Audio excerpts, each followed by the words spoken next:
Moussa Touré, écrivain guinéen, a présenté son deuxième livre ce jeudi 25 avril 2024. Ce document retrace de la Guinée non seulement mais aussi celle de l'Afrique. Avec ses 97 pages, Les inédits de l'histoire guinéenne est un livre réparti en 8 chapitres renforçant la position du tome 1. Avec son deuxième ouvrage, l'auteur Moussa Touré revient sur quelques passages marquants du livre. Vraiment, je suis vraiment regardé davantage, encore une fois de plus, d'être devant vous, parce que comme vous venez de le signaler, ce n'est pas la première expérience. Et il y avait le tome 1 qui était déjà publié depuis 2021. Et ce tome 2 vient justement solidifier la position du tome 1. Et pour l'unique objectif, ressortir l'historiographie de la Guinée et ses non-dits.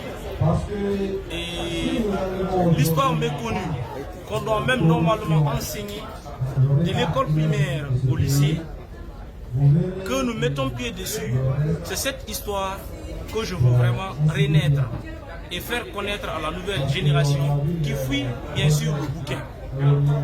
À date, j'invite les jeunes générations de venir justement, curieux comme moi, motivés et déterminés, à Camayen de visiter la cité ministérielle.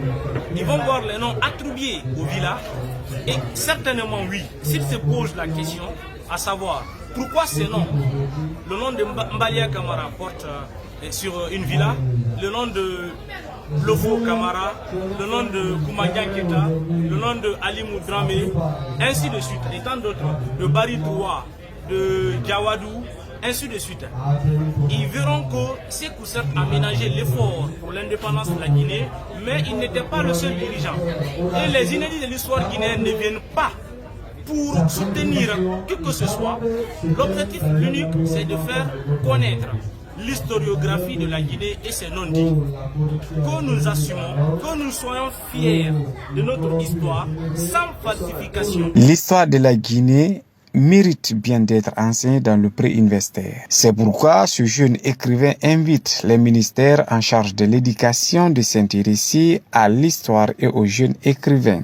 J'invite d'abord nos dirigeants, surtout les différents ministères de l'éducation pré-universitaire et universitaire, à s'intéresser à l'histoire et surtout à s'intéresser aux jeunes auteurs, à s'intéresser aux écrivains guinéens. C'est en Guinée ou en Afrique seulement qu'on est en train de constater et toujours encore, nous sommes là en train d'étudier les autres. Pendant ce temps, nous ne sommes même pas censés nous connaître.